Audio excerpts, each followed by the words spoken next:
Hey, I'm Dusty, friends call me Moose. I'm the dude behind cameratips.com, and in this video I want to show you how to set up and use program mode on the Sony a6000.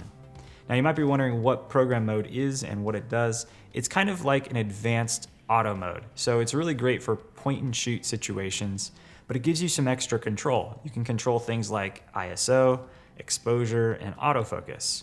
So let me go ahead and show you how to set this up. On top of your camera, go ahead and rotate the mode dial to the letter P. On the back of the camera, go ahead and locate the ISO button, and that's the right-hand side of that control wheel. Just press that, and we'll enter into the ISO menu. Here you can set your ISO manually if you wish, but I recommend setting it to auto. That way the camera has complete control over the shutter speed, the aperture, and the ISO. Now, if you're taking pictures and you notice things are coming out maybe a little too dark or a little too bright and you want some control over that, we can do that. On the back of the camera, go ahead and locate this little plus minus icon. This is the exposure compensation menu. And if we click on that, you'll see what happens here on screen. If I go ahead and rotate this to the right, you'll see how the exposure starts to increase. If I rotate it to the left, you'll see how the exposure starts to decrease.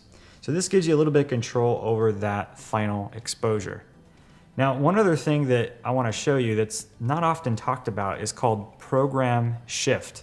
So this is handy in situations where you're using your camera just like point and shoot mode, but maybe you need some faster shutter speeds in order to freeze subject movement like kids, or maybe you want to extend the depth of field and take a picture of a landscape and have everything nice and sharp. So let me show you how this works. On top of your camera, there's a blank dial right next to the mode dial. And if I rotate this, you'll see two rows. The top row is the shutter speed and the bottom row is the aperture. So for example, if I'm taking pictures of kids and I need to freeze fast action, I might rotate this to 1/400, which is a pretty good shutter speed to freeze subject movement. If I was taking a picture of a landscape, I may want to use an aperture of f8.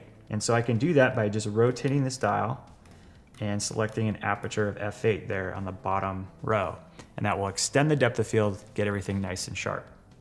Now, if you're still trying to figure out how to use this camera, maybe you're still unsure of which settings to use, I actually just released a set of really simple cheat sheets for the Sony a6000 that show you the exact settings I use.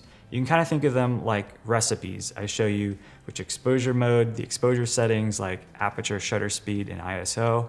I also go over the autofocus modes I use for different subjects and scenes. So if you want to check that out, I'll put a link down in the description below. Until next time, thanks for watching. Catch you later.